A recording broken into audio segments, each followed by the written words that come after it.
नाम संजय है और प्रोफेशन से मैं इंजीनियर हूँ। मेरा सवाल एक है, ये अपना हिंदुस्तान में जो है पहले हिंदुज़म आया, बाद में बुद्धिज़्म आया, बाद में जैनिज़्म आया और लास्ट में जाके सिखिज़्म आया। ये सब में कभी भी ऐसा झगड़ा लफड़ा बिपड़ा कुछ भी नहीं हुआ। इधर से जितना भी आया, जैसे जूइश है, बाद में क्रिश्चियंस है, बाद में इस्लाम है, ये तीनों में 1400 साल होने के बाद भी अभी तक क्यों लड़ाई झगड़े हैं? पहला सवाल ये है। दूसरा सवाल, आप जो टेररिस्ट का जो भी कुछ डिफिनेशन दिए वो तो ठीक है, जान दे दो, मगर टेररिस्ट लोग इस्लाम को बदनाम करते, कुछ भी हो आप उसके अगेंस्ट ये जो काम कर रहे हैं ये बहुत अच्छा है। दूसरी बात, ये अभी जो इराक में वो अच्छा काम नहीं किए, कोई भी हो, मुसलमान हो, हिंदू हो, रिलीजियस प्लेसेस को ऐसा नहीं करना चाहिए। जरा बराबर से सवाल। भाई साहब ने दो सवाल पूछा है। पहला सवाल पूछा है कि हिंदुस्तान में पहले हिंदू धर्म आया, हिंदुइज्म आया, फिर बुद्धिज्म आया, फिर जैनिज्म आया, फिर सिखिज्म आया, लफड़ा झगड़ा नहीं हुआ। लेकिन ये जुडाइज्म, क्रिश्चियनिटी, इस्लाम में हमेशा झगड़ा है। क्यों?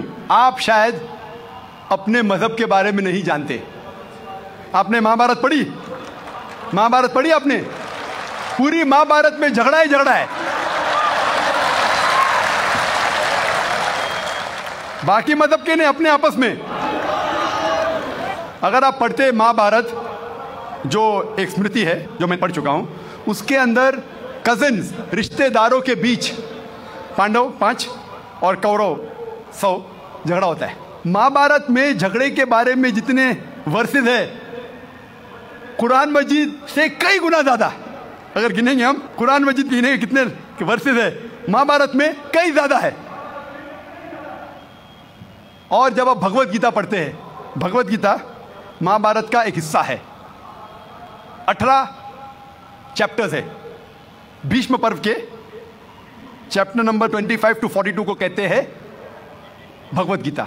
और भगवत गीता सबसे ज्यादा पढ़ी जाने वाली किताब है हिंदू मजहब में।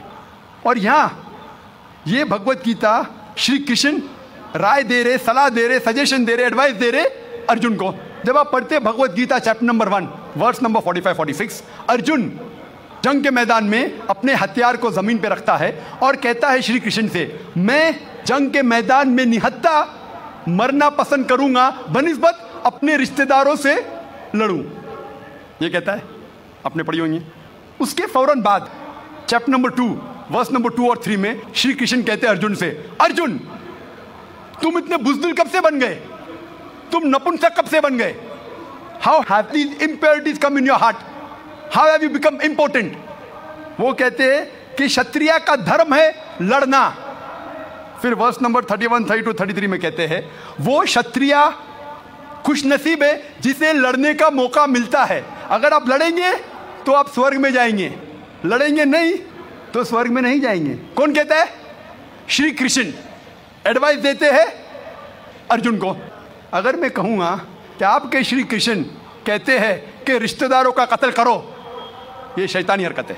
अगर मैं कहूंगा कि आपके हिंदू मजहब की किताब में सिखाया जाता है कि रिश्तेदारों का कत्ल करो, ये शैतानी हरकत है, वो हिंदू मुझसे कहता है लेकिन ये जंग है हक और बातिल के दरमियान। मैं बोला कुरान मजीद में भी वही लिखा है, हक और बातिल के दरमियान। मैं जानता हूं हिंदू मजहब में ये नहीं लिखा है कि रिश्तेदार कत्ल करो, लेकिन हक के लिए लड़ना भी पड़े, नो प्रॉब्लम। चाहे वो आपके रिश्तेदार हो, चाहे वो आपके वालिदैन हो, नो प्रॉब्लम। तो ये श्री कृष्ण कहते अर्जुन से। और जो क्रिटिक्स ऑफ इस्लाम उछालते मोहम्मद सल्लल्लाहु अलैहि वसल्लम की हदीस को, सही बुखारी की जिल्द नंबर 4 हदीस नंबर 46 किताब जिहाद में अल्लाह के रसूल कहते कि जो भी मुजाहिद जिहाद के लिए जाता है, अगर उसका कत्ल होता है तो वो जन्नत पे जाता है, अगर वो जिंदा वापस लौटता है तो उसे इस दुनिया का माल मिलता है। अक्सर क्रिटिक्स इंक्लूडिंग अरुण शूरी इस हदीस को उछालकर कहते कैसा मजहब है, लड़ने को कहता है, मर जाते लड़ाई में तो जन्नत मिलती है, वरना इस दुनिया की दौलत। अगर आप भगवत गीता पढ़ेंगे चैप्टर नंबर 2 वर्स नंबर 37, उसमें श्री कृष्ण कहते हैं अर्जुन से, अर्जुन उठो और लड़ो। अगर आप मर जाएंगे, कत्ल हो जाएगा, आप जाएंगे स्वर्ग में। अगर जिंदा वापस लौटेंगे तो दुनिया की दौलत मिलेंगी। हु बहू जो सही बुखारी में मोहम्मद सल्लल्लाहु अलैहि वसल्लम ने कहा, वही कहते श्री कृष्ण अर्जुन से। मुझे लगता है कि अरुण शूरी ने भगवत गीता पढ़ी नहीं। अगर पढ़ी होती तो इस्लाम के खिलाफ नहीं लिखते। तो आपको सही जानने के लिए दोनों किताबों का मुताला करना पड़ेगा।